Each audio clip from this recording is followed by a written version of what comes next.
तो कदर कीजिए आज जिनके वालिदैन जिंदा हैं और जिनके वालिदैन इस दुनिया से चले गए हैं। रब्बिरहमहुमा कमा रब्बयानी सगीरा, दुआएं कीजिए उनके लिए। अल्लाह रब्बुल आलमीन उनकी कब्र पे करोड़ों रहमत नाजिल फरमाए, अल्लाह रब्बुल आलमीन उनकी मगफिरत फरमाए। और जिनके वालिदैन हयात हैं उनके लिए भी ये दुआ की जा सकती है कि रब्बिरहमहुमा कमा रब्बयानी सगीरा। अल्लाह बूढ़े हो गए, अल्लाह भाग भाग के दौड़ दौड़ के हमें बड़ा करने में, चौड़ा करने में, ऊंचा करने में, ताकतवर बनाने में, हमारी शादियां करने में, हमें पालने में बूढ़े हो गए। अल्लाह रहम फरमाए इनके ऊपर, अल्लाह रहम फरमाए। दुआएं किया करें वालिदैन के लिए खूब, और वालिदैन से दुआएं लिया भी करें। सुब्हानल्लज़ी अस्रा बिअब्दिही लैलम मिनल मस्जिदिल हराम। हमारे प्यारे और आखिरी नबी जनाब मोहम्मद मुस्तफ़ा सल्लल्लाहु अलैहि वसल्लम की बुलंदी का तस्करा हो रहा है, और इस कायनात में जितने बुलंद और बाला हमारे नबी हैं, इस कायनात में कोई और शख्सियत चाहे वो नबी ही क्यों ना हो, इतनी बुलंद और बाला नहीं हो सकी कि जितना बुलंद अल्लाह ने हमारे नबी को किया, इतना बुलंद किसी और पैगंबर को नहीं किया। और जिस बुलंदी तक अल्लाह ने अपने आखिरी नबी को बुलाया, उस बुलंदी तक कोई और नबी और रसूल नहीं पहुंच सका। ये अजमत है मोहम्मद रसूलुल्लाह सल्लल्लाहु अलैहि वसल्लम की। पाक है वो ज़ात कि जो बिअब्दिही अपने बंदे को लैलम मिनल मस्जिदिल हराम इलल मस्जिदिल अक्सा, के एक रात में मस्जिद हराम से मस्जिद अक्सा का सफर तय कराया।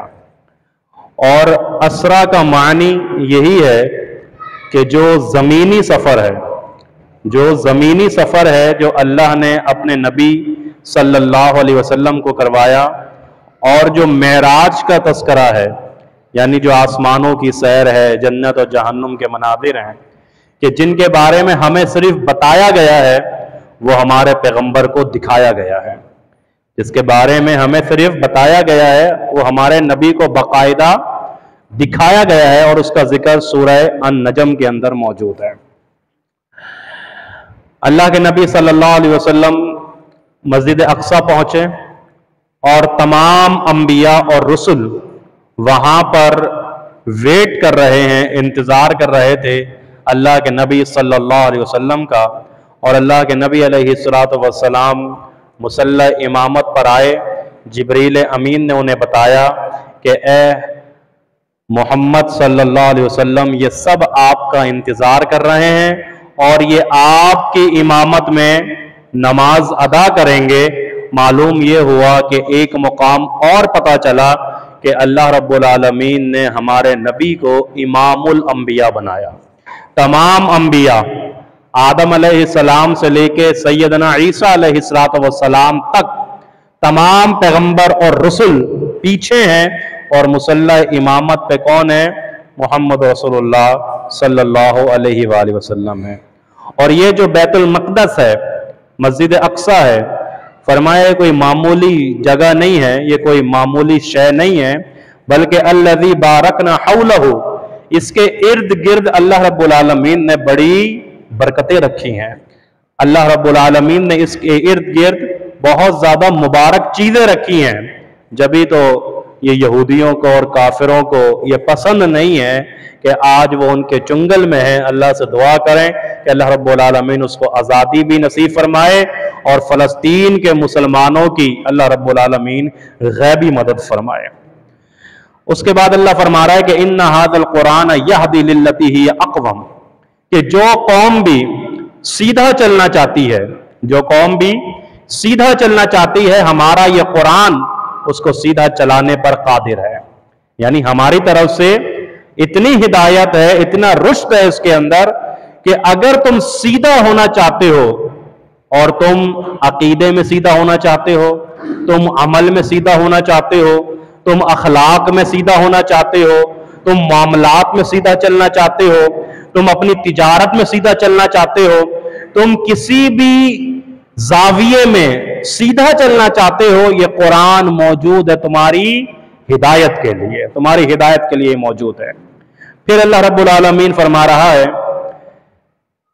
वालिदैन की अजमत का बयान है सूरह बनी इसराइल में, जो बारहा आप सुन चुके हैं, लेकिन एक याद दहानी के लिए आपके सामने ये बात रख देता हूं कि अल्लाह फरमा रहा है कि इम्मा यबलुगन्ना इंदकल किबर अहदुहुमा औ किलाहुमा फला तकुल लहुमा उफ वला तनहरहुमा, कि वो दोनों या दोनों में से कोई एक बुढ़ापे की उम्र को पहुंच जाए आपके वालिदैन, तो जो बदतमीजी और बदतहजीबी का सबसे निचला दर्जा है, उफ ये क्या कर दिया, उफ ये क्या हो गया, उफ ये नहीं करना था, जो बदतमीजी और बदतहजीबी का सबसे निचला दर्जा है, उफ फरमाया ये भी अपने वालिदैन के साथ आपने नहीं करना, बल्कि वकुल्लहुमा कौलन करीमा, कौले करीम के साथ उनसे गुफ्तगू करनी है। और कौले करीम किसे कहते हैं, इसकी मिसाल भी मैं पहले दे चुका, लेकिन दोबारा सुन लीजिए कि एक गुलाम से गलती हो गई, एक गुलाम से एक गलती हो गई है। अब उसको ये मालूम है कि मैं गलती कर बैठा, बादशाह ने अदालत में बुला लिया कि आओ मेरे दरबार में। अब सामने बादशाह भी है, उसकी सल्तनत है, उसका दरबार है, उसका तख्त है, और सामने गलती किए हुआ गुलाम है।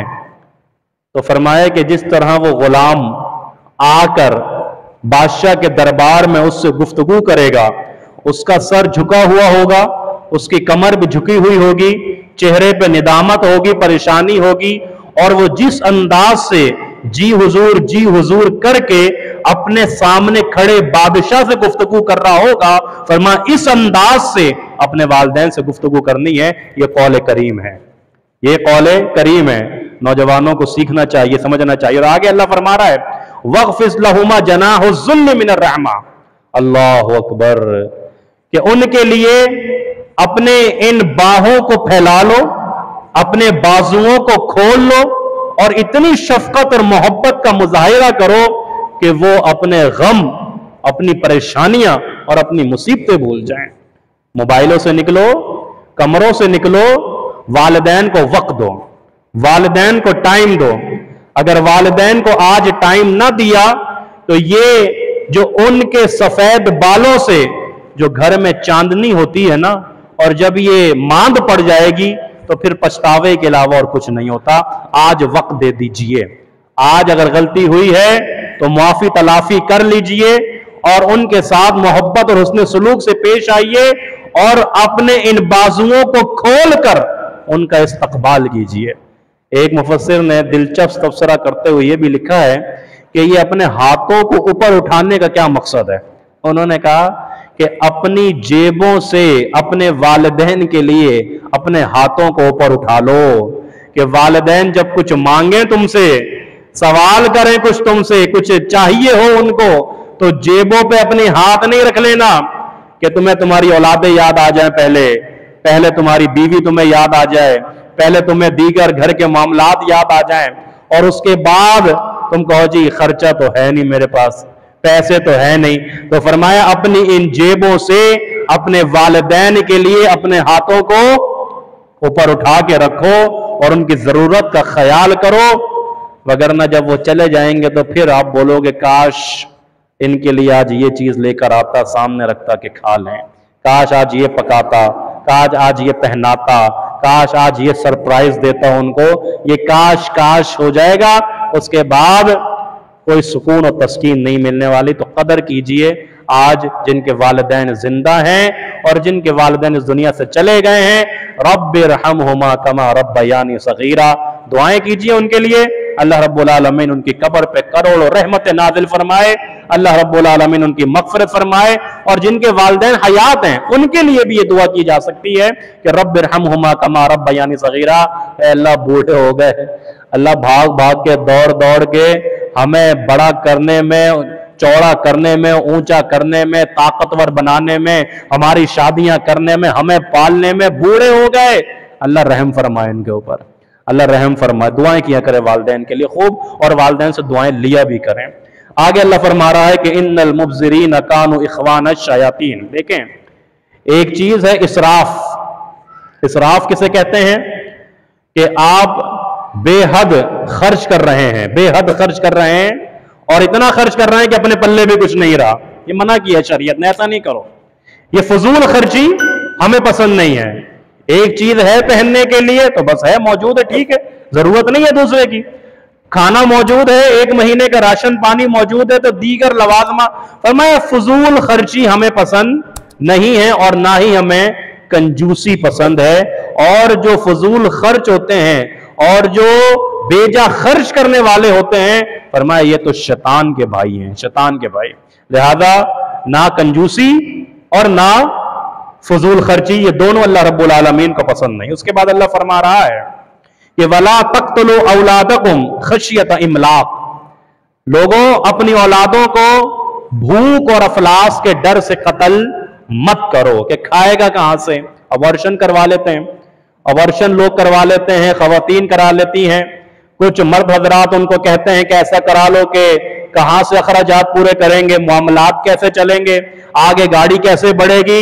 नहनु नरज़ुकुहुम व इय्याकुम, जब हम तुम्हें बड़ा कर सकते हैं, पैदा कर सकते हैं और खिला सकते हैं, पिला सकते हैं, तो उनके राज़िक भी हम हैं, तुम्हारे बच्चों के राज़िक भी हम। तुम हो, तुम्हारे राज़िक तो कौन था, वो भी हम थे, तो तुम्हारे बच्चों के भी राज़िक हम हैं। और फरमाया कि जो ऐसा करता है वो कबीरा गुनाह कर रहा है, कबीरा गुनाह। शिर्क के बाद एक कबीरा गुनाह यह भी है कि आप भूख और अफलास के डर से अपने औलादों को और अपने बच्चों को कत्ल कर डालें।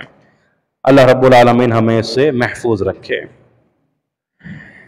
अल्लाह अकबर। फिर इसी सूरह बनी इसराइल में अल्लाह रब्बुल आलमीन इरशाद फरमा रहा है कि वनुनज़्ज़िलु मिनल कुरान, हमने इस कुरान को नाजिल किया, मा हुआ शिफा, यह कुरान तुम्हारे लिए शिफा है, तुम्हारी बीमारियों के लिए, तुम्हारी जिस्मानी और रूहानी बीमारियां दोनों के लिए हमने इसको शिफा बना के उतारा है। लेकिन शिफा कैसे मिलेगी? इसको पढ़ने से, इसको समझने से, इसका जिक्र करने से। जिस तरह पैनाडोल की गोली गले में लटकाने से सर्द का दर्द गायब नहीं होगा, जिस तरह पैनाडोल की गोली गले में लटकाने से सर्द का दर्द गायब नहीं होगा, इसी तरह कुरान को तावीज बना के गले में लटकाने से कोई शिफाएं नहीं मिलेंगी, कोई रहमतें नहीं मिलेंगी, जब तक कि आप उसको पढ़ेंगे नहीं, उसको समझेंगे नहीं, उसका जिक्र नहीं करेंगे और रोजाना की बुनियाद पे तिलावत करेंगे नहीं, तिलावत सुनेंगे नहीं, कोई शिफाएं नहीं मिलेंगी।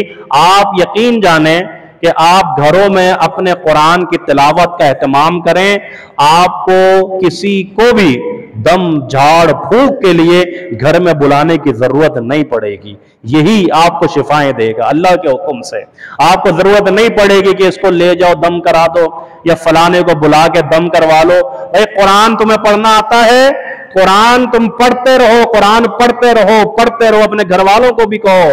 फरमाए कि तुम्हारे लिए शिफा है, वह रहमतुल लिल मोमिनीन, और मोमिनों के लिए सरतापा रहमत भी है। ये कुरान शिफा भी है और ये कुरान रहमत भी है, तो इससे फायदा उठाओ। अल्लाह रब्बुल आलमीन ने तुम्हारे लिए ये नाजिल किया है। उसके बाद सूरह अल कहफ शुरू हो जाती है। सूरह अल कहफ, गार वालों का किस्सा, नौजवानों का किस्सा इस कुरान करीम में, इस सूरह कहफ में अल्लाह रब्बुल आलमीन ने बयान किया है। इस सूरह करीमा की खासियत यह है कि इसकी इब्तिदा अल्लाह की तारीफ से हो रही है। इसकी इब्तिदा अल्हम्दुलिल्लाहिल्लज़ी अंज़ला अला अब्दिहिल किताब, कि इसका आगाज अल्लाह रब्बुल आलमीन की तारीफ से हो रहा है और साथ ही इसका इख्तिताम अल्लाह रब्बुल आलमीन की तौहीद पर हो रहा है। और इसमें अल्लाह रब्बुल आलमीन ने जो जिक्र किया है गार वालों का, उन नौजवानों का कि जो दीन पे चलने लगे थे, जो दीन के ऊपर चलने लगे थे, सिरात मुस्तकीम पे चलने लगे थे, उनको उनके रहने वाले बासियों ने वहां से निकलने पर मजबूर कर दिया और उन्होंने एक गार में जाके पनाह ली, एक गार में। और अल्लाह रब्बुल आलमीन से फरमाया कि मिन अमरिना रशदा, मिन अमरिना रशदा, ए हमारे रब हमारे लिए हिदायत को नाजिल फरमा दे। देखें, अल्लाह रब्बुल आलमीन से हर मोड़ पर हिदायत की दुआ करनी चाहिए। हिदायत मिले, अल्लाह हम नौजवान हैं, इन्नहुम फित्यतुन आमनु बिरब्बिहिम वज़िदनाहुम हुदा। फरमाए चंद नौजवान थे, वो चंद नौजवानों का जिक्र है यहां पर। किन का जिक्र है? नौजवानों का जिक्र है कि ये नौजवान अल्लाह के दीन के लिए इन्होंने घर बार को छोड़ा था और वहां से इनको निकलने पर मजबूर कर दिया था। और आज का नौजवान दीन पे चलना तो दूर की बात, दीन की बात सुनने को भी तैयार नहीं है। अगर यहां 20 मिनट 30 मिनट बैठना पड़ रहा है सीखने के लिए, सिखाने के लिए, तो वो कुरान सुनने के लिए तैयार नहीं है। बस यही जिंदगी है कि अपने आप को सजा लो, अपने आप को संवार लो, अच्छे से अच्छा खाना खा लो, बेहतरीन से बेहतरीन गैदरिंग तुमको मिल जाए और इसी तरह करते करते करते कब्र की आगोश में चले जाओ। ये जिंदगी है कोई? ये कोई जिंदगी है? ऐसी जिंदगी तो जानवर जीता है कि उसको चारों तरफ वो घूमता है तो बस खाने के लिए। और आज हमारी कौम सबसे ज्यादा अगर किसी चीज के पीछे पड़ी है तो वो खाने के पीछे पड़ी है। भरे पड़े हैं दस्तरखान, भरे पड़े हैं रेस्टोरेंट, भरी पड़ी हैं बेकरियां और होटल्स, और क्या हो रहा है? सिर्फ खाना खाना खाना। कितना भरोगे इसके अंदर, कितना भरोगे? तो फरमाया कि इनको सीखो, सबक सीखो।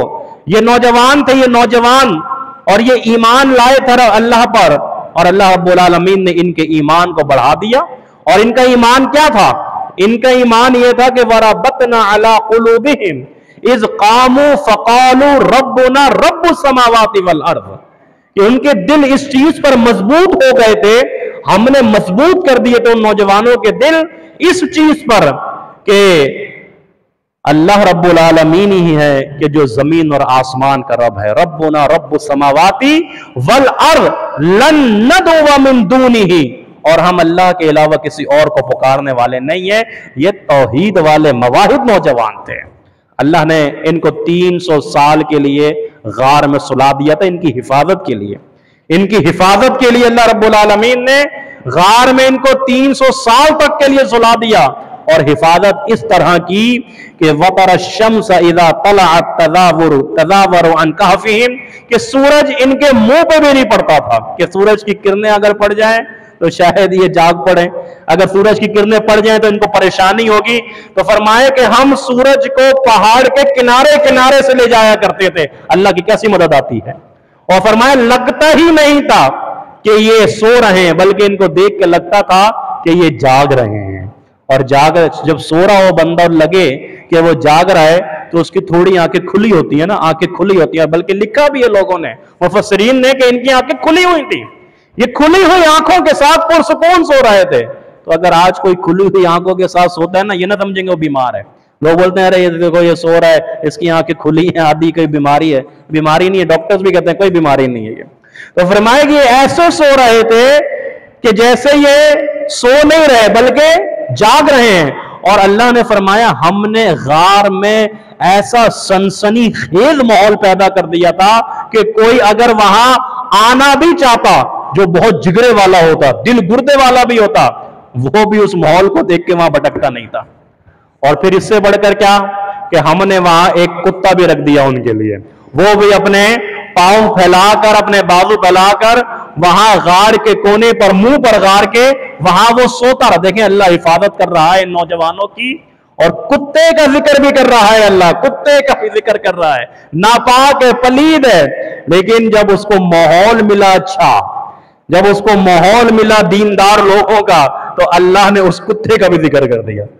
और कुत्ते को देख कर तो वैसे इंसान भागता है। यारो गोट कनीसात में तो वैसे ही बहुत है। अल्लाह ताला सबको महफूज रखे, दुआ पढ़ के निकला करें, वरना कदम कदम पर। तो कुत्ता भी हमने उनकी हिफाजत के लिए वहां रख दिया। देखें अल्लाह ने कैसे मदद की कि सूरज को भी नहीं आने दिया। सूरज पहाड़ों के किनारों से निकला करता था, और वो सो ऐसे रहे थे कि जैसे वो सो नहीं रहे बल्कि जाग रहे हैं। और फिर हमने माहौल ऐसे क्रिएट कर दिया वहां पे कि दिल गुर्दे वाला बंदा भी अगर जाना चाहे वो नहीं जा सकता था। और एक कुत्ते को भी हमने वहां सुला दिया, और उस कुत्ते की वजह से भी लोग पहले ही पीछे हट जाया करते थे। ये मदद और नुसरत है उन लोगों के लिए कि जो अल्लाह के दीन के ऊपर अमल करते हुए उसकी राह में जद्दोजहद करते हैं। अल्लाह की मदद उनके लिए ऐसे उतरती है। उसके बाद अल्लाह रब्बुल आलमीन ने इसी सूरह कहफ में जिक्र किया है दो बाग वालों का। दो बाग वाले, बाग वाला तो एक ही था लेकिन उसके दो बाग थे। किलतल जन्नतैन, दो बाग थे उसके। अच्छा, वो बाग वाला जो था वो काफिर था, उसका एक दोस्त था मुसलमान। बाग वाला चौड़ा घूम रहा था कि मेरे बाग, और बाग भी ऐसा ऐसा सरसब्ज और शाबाब, ऐसा खूबसूरत नेमतों से भरा हुआ भरपूर बाग, तो इंसान तो फिर चौड़ा हो जाता है। काफिर तो था पहले ही, वो हाथ पकड़ा दोस्त का, कहता है तुझे अपना बाग दिखा के लाऊं, आओ मैं तुम्हें अपना बाग दिखा के लाऊं, कैसा है मेरा बाग, देखो मेरे बाग की खूबसूरती। लोग आज कुछ मगरूर हो जाते हैं ना, अगर कुछ अच्छा फार्म हाउस वगैरह बना लेते हैं या कुछ बैंक बैलेंस आ जाता है तो मगरूर हो जाते हैं ना, वो भी मगरूर हो गया, आओ मैं तुम्हें सैर कराऊं, फिर कहने लगा ये सब मैंने किया है, ये मैंने किया है, ये मैंने किया, ये मेरी वजह से, ये मेरी मेहनत है, ये मेरी जद्दोजहद है, ये सब चारों तरफ मैं। अल्लाह रब्बुल आलमीन ने फरमाया इसकी मैं की वजह से हमने उसका बाग ही बर्बाद कर दिया। मैं किस चीज की, वो देने वाले हमें, देने वाले हमें, नवाजने, हमारा शुक्र नहीं अदा करेगा, तुम शुक्र नहीं अदा करोगे, कुफर करोगे, हम तुम्हारी नेमतें तुमसे छीन लेंगे। तुम्हारी नेमत है, जो नेमतें मैसर हैं उस पर अल्लाह का शुक्र अदा करें। और जब तक आप और मैं अल्लाह की दी हुई नेमतों पर शुक्र अदा करते रहेंगे ना, कभी भी अल्लाह के अजाब से दो चार नहीं होंगे। अल्लाह का वादा है कुरान में, मैं अजाब नहीं दूंगा, शुक्र करते रहो, अजाब नहीं दूंगा, नेमतें नहीं छीनूंगा। उसके बाद एक अहम वाकया, ये जिसको मूसा अलैहिस्सलाम और खज़िर अलैहिस्सलाम का यह वाकया है, जैसी सूरह कहफ में मौजूद है, आप सुन तो चुके हैं। अगर कहते हैं आप, तो चलें एक दफा फिर इख्तिसार के साथ आपके सामने बयान कर देते हैं ताकि याद दहानी हो जाए। मूसा अलैहिस्सलाम, मूसा ने कहा जी मैं तो बड़ा आलिम हूं। अल्लाह ने कहा तुमसे बड़ा भी एक है, खज़िर। मजमा अल बहरैन जाओ, वो जो दो समंदर हैं उनके बीचों बीच हमारा एक खज़िर भी रहता है, जाओ जरा जाके उससे मुलाकात करो, देखो हमने उसको कैसा इल्म दिया।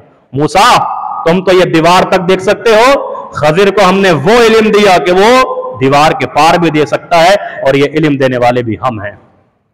मूसा गए खज़िर के पास, अस्सलामु अलैकुम। वालेकुम अस्सलाम। कौन? ये मूसा। कौन मूसा? बनी इस्राइल वाले। लाइटली ले रहे थे खज़िर अलैहिस्सलाम मूसा अलैहिस्सलाम को, लाइटली बिल्कुल। कौन मूसा? वो बनी इस्राइल वाला मूसा। कहा कि मुझे आपके साथ रहना है, मुझे आपके साथ रहना है। क्यों रहना है? आपकी स्कूल में एडमिशन चाहिए, इल्म हासिल करने। हाँ, पता चला है कि आपका बड़ा इल्म है। अच्छा आ जाओ, लेकिन मुझे लगता है कि तुम जो है ना सब्र नहीं कर पाओगे मेरे साथ। चलो मेरे साथ, लेकिन मुझे लगता है कि चल नहीं पाओगे हमारे साथ, हमारे स्कूल में एडमिशन कैद मुश्किल हो जाएगा तुम्हारे लिए।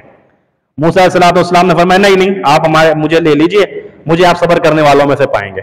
कश्ती में सवार हुए, कश्ती में सवार हुए, और जैसे ही कश्ती में सवार हुए, खज़िर अलैहिस्सलाम ने उस कश्ती का तख्ता उखेड़ के रख दिया। अब मुसाफिर भी उसके अंदर थे, तो कहने लगे फौरी तौर पर, कौन? मूसा अलैहिस्सलाम, अखरकता लितुग़रिका अहलहा, अरे ये क्या करा, कश्ती का तख्ता उखेड़ के रख दिया, डूब जाएंगे सारे, गर्क हो जाएंगे।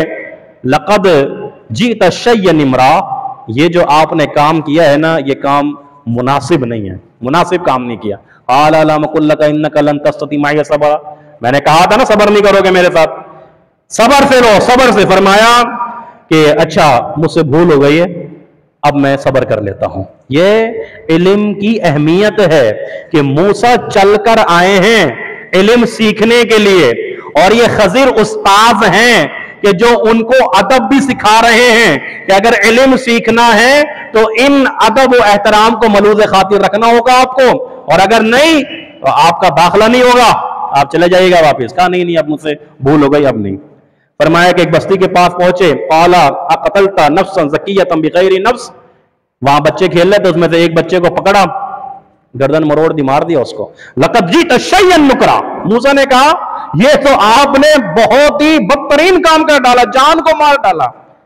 अब आप ये देखें यहां क्या कहा, लक़द जीत शय्यन इम्रा, जब तख्ता उखेड़ा कश्ती का तो कहा मूसा ने लक़द जीत शय्यन इम्रा, और यहां कहा लक़द जीत शय्यन नुकरा। इमरा और नुकरा में क्या फर्क है? अल्लाह का कलाम है, ऐसी तो नहीं ना, कलामुल्लाह है, अल्लाह का कलाम।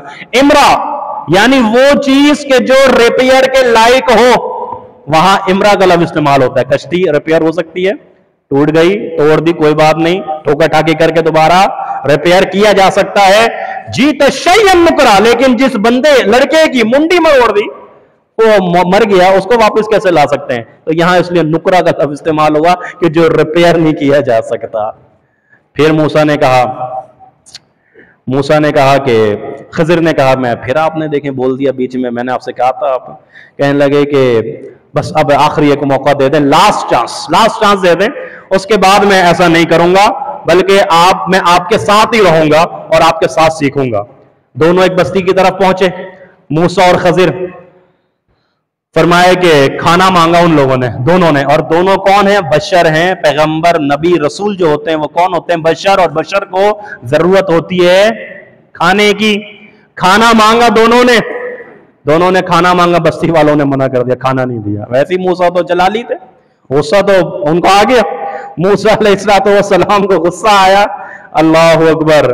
और फिर उसके बावजूद खजीर अलैहिस्सलाम ने देखा कि एक वॉल, दीवार गिरने वाली है, उसकी रिपेयरिंग करके उसको सेट कर दिया, सीधा कर दिया, उसको गिरने नहीं दिया।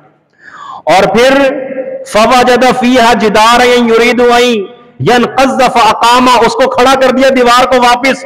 मूसा ने क्या कहा? लौ शीता, आप अगर चाहते तो आप इस पे कुछ मजदूरी तो ले लेते। ऐसे ही आपने फ्री फंड में काम कर दिया, आपने ऐसे ही फ्री में काम कर दिया, कोई मजदूरी, कोई पैसे, कोई उजरत ही ले लेते। खाना तक तो इन्होंने पूछा नहीं, खाना रोटी तो इन्होंने पूछा नहीं, कम से कम आप हम इनसे पैसे तो ले लेते।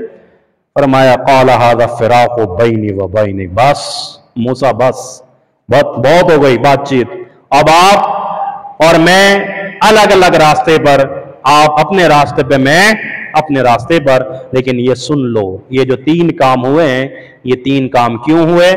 वो जिस तरफ कश्ती जा रही थी वहां एक बादशाह था, वो सही सालिम अच्छी कश्ती देखकर जबरन उस पर कब्जा किया करता था। और ये कश्ती चलाने वाला एक मिस्कीन था, लिमसाकीन यामलून फिल बहर, कि ये मिस्कीन इस कश्ती को चलाने वाला था, इसकी रोजी रोटी यही एक कश्ती थी। अगर बादशाह इसको हड़प लेता, ये क्या करता बेचारा? इसलिए मैंने उसमें नुक्स पैदा कर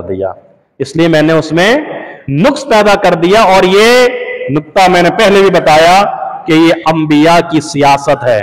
सियासत अंबिया सीखिए कि अगर एक बड़ा नुकसान होने वाला है और उससे पहले मालूम है कि बड़ा नुकसान होगा, उससे पहले छोटा नुकसान करके अपने आप को बड़े नुकसान से बचा लो। ये सियासत है ना, सियासत ही है। और फिर एक और नुक्ता यहां ले लीजिए कि लिमसाकीन यामलून फिल बहर, मिस्कीन था जो कश्ती चलाता था, काम करता था। मिस्कीन हर मांगने वाले को नहीं कहा जाता, ये याद रखिए। मिस्कीन हर मांगने वाला नहीं होता, बल्कि मिस्कीन वो है कि जो मेहनत कर रहा है, मजदूरी कर रहा है, उसके बावजूद उसकी जरूरियात जिंदगी पूरी नहीं हो रही, उसको देना है, यह है मिस्कीन। हर मांगने वाला, हर सवाल करने वाला मिस्कीन नहीं होता। फरमाया जिस बच्चे की गर्दन मरोड़ दी हमने और मार दिया, उसके माँ बाप बड़े ईमान वाले हैं, बड़े तौहीद वाले हैं, ईमानदार लोग हैं, दीनदार लोग हैं, ये बदमाश निकल रहा था, उनके ईमान को खतरा था। और ईमान को अगर खतरा हो तो बच्चे की कुर्बानी अगर दे दी है तो ये दुरुस्त है। बच्चे की कुर्बानी, ईमान बढ़कर है, तौहीद बढ़कर है, औलादें, नस्लें, खानदान सब बाद में है, सबसे पहले अपना ईमान बचाओ।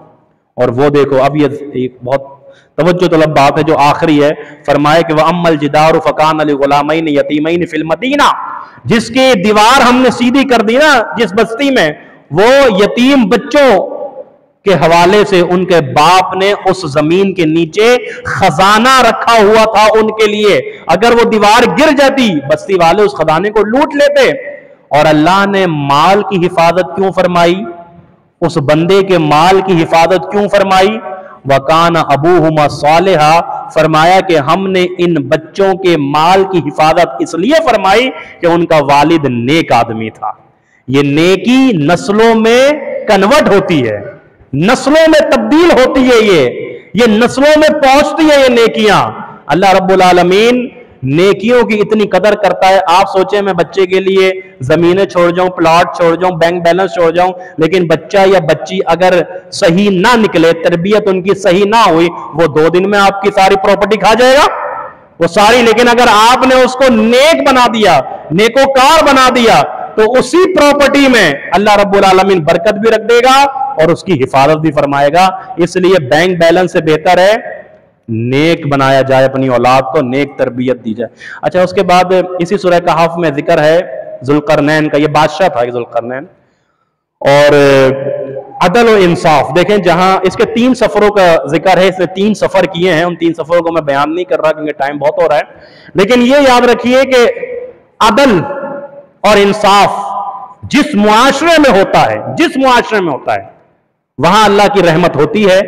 ये जहन में रखिए, चाहे वो मुआशरा काफिरों का क्यों ना हो, वो मुआशरा चाहे अमेरिका बरतानिया का क्यों ना हो, लेकिन अगर अदल है, निजाम है, और ऐसा निजाम है कि जिसमें इंसाफ मिल रहा है, वहां पे अल्लाह की रहमत उतरती है।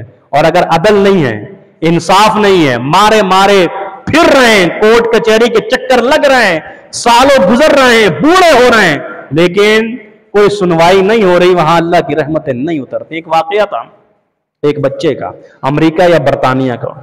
एक छोटे बच्चे ने एक बेकरी से एक चीज चोरी करी, बेकरी के मालिक ने उसको पकड़ा और बहुत पीटा, पकड़ के मारा।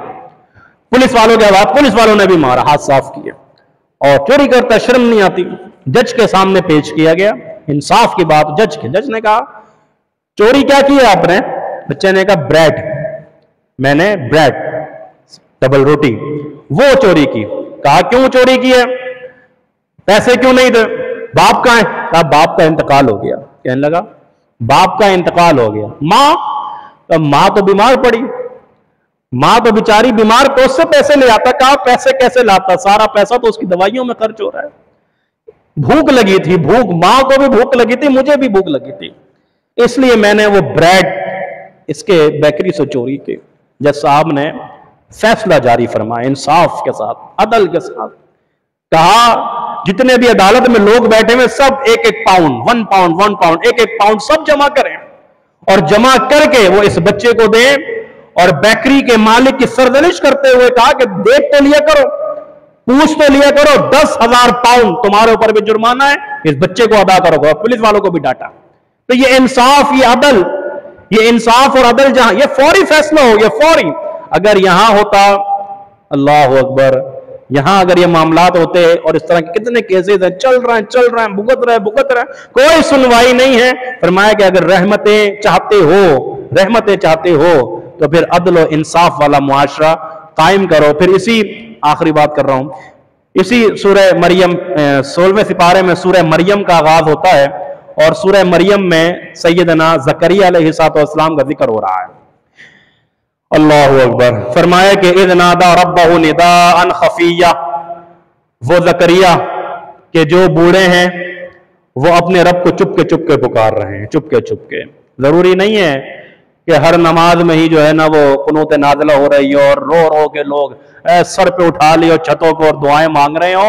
नहीं, निदान खफिया, चुपके मांगो अल्लाह रब्बुल आलमीन से, छुप के मांगो अल्लाह से। और मांग क्या रहे हैं? औलाद चाहिए। रब्बी इन्नी वहनल अज़्मु मिन्नी, और अपनी बेबसी का इजहार कर रहे हैं अल्लाह के सामने। अल्लाह हड्डियां कमजोर हो गई हैं, और चुपके इसलिए मांग रहे हैं कि लोग ये ना बोलें कि देखो बड़े बूढ़े हो गए हैं, बाल सफेद हो गए, इनको अभी भी औलाद चाहिए। अल्लाह रब्बुल आलमीन से चुपके मांग रहे हैं, और अपनी कमजोरी को अल्लाह के सामने बयान कर रहे हैं कि अल्लाह हड्डियां कमजोर हो गई हैं, मेरी हड्डियां बोसीदा हो गई हैं, और सर के सारे बाल सफेद हो गए, एक भी काला नहीं। अल्लाह ये हड्डियां कमजोर होना तो ये मेरे अंदरूनी मामलात हैं, मैं अपनी अंदरूनी कमजोरी को भी जाहिर कर रहा हूं, और ये बालों का सफेद हो जाना अल्लाह ये मेरी जाहिरी कमजोरी है, तुझे नजर आ रहा है।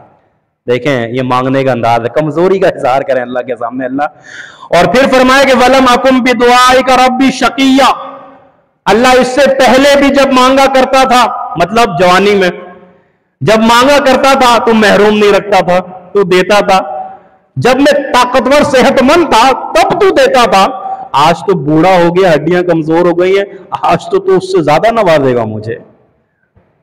अल्लाह अकबर। एक और इसकी मिसाल भी सुन लीजिए कि एक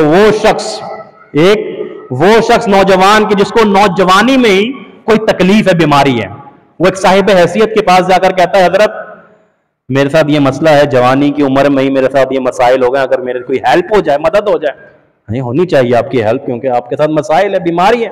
कर देता है, अल्लाह उसको जिंदगी देता है, वो नौजवान बुढ़ापे की दहलीज को पहुंचता है, और उसी बीमारी में है, वो जाकर दोबारा उसी शख्स से कहता है हजरत वो जवानी में आया था ना, उस वक्त जवानी में आया था, आपने मुझे उस वक्त भी दिया था, कुछ दे दिया था अपने पास से, अब तो मजीद बूढ़ा हो गया, बीमारी अपनी जगह मौजूद है, हड्डियां अपनी जगह कमजोर है, मजीद बूढ़ा हो गया हूं। हाँ आप आए थे, जवानी में भी आए थे, तब भी आपको दिया था, याद आ गया, अब तो आप वाकई बूढ़े हो गए, अब तो मजीद आपके ऊपर कमजोरी के आसार नजर आ रहे हैं, लिहाजा उससे बढ़कर ताउन हो जाएगा। फरमाया कि तुम जवाला ने, जकरिया ने कहा अल्लाह जवानी में मांगता था तो देता था, अब बूढ़ा हो गया, बाल सफेद हो गए, हड्डियां कमजोर हो गई हैं, अल्लाह अब भी तू ही अता करेगा। अल्लाह को अदा पसंद आई, फरमाया जकरिया तुम्हारे बाल सफेद, हड्डियां कमजोर, बीवी बांझ, बजाहिर बिल्कुल 1% भी आसार नहीं है औलाद के, लेकिन हम असबाब के मोहताज नहीं हैं। हम मोहताज नहीं है कि तुम ताकतवर होगे, तुम्हारी बीवी सेहतमंद होगी, तंदुरुस्ती होगी, फिर हम तुमको औलाद देंगे, जी नहीं, हम आपको खुशखबरी सुनाते हैं याहिया अलैहिस्सलातु वस्सलाम की, नाम भी हमने दे दिया, गुलाम हम देंगे, औलाद हम देंगे, बच्चा हम देंगे आपको, और नाम भी हम ही तजवीज करेंगे जिसका नाम याहिया होगा। याहिया, याहिया नाम बहुत अच्छा है। एक हमारा भाई भी चाय बना रहा है इस वक्त, आया चाय बन गई है तो पी के जाएगा। अल्लाह ताला से दुआ है कि अल्लाह रब्बुल आलमीन हम सबको कमा हक का हुआ अमल करने की तौफीक अता फरमाए।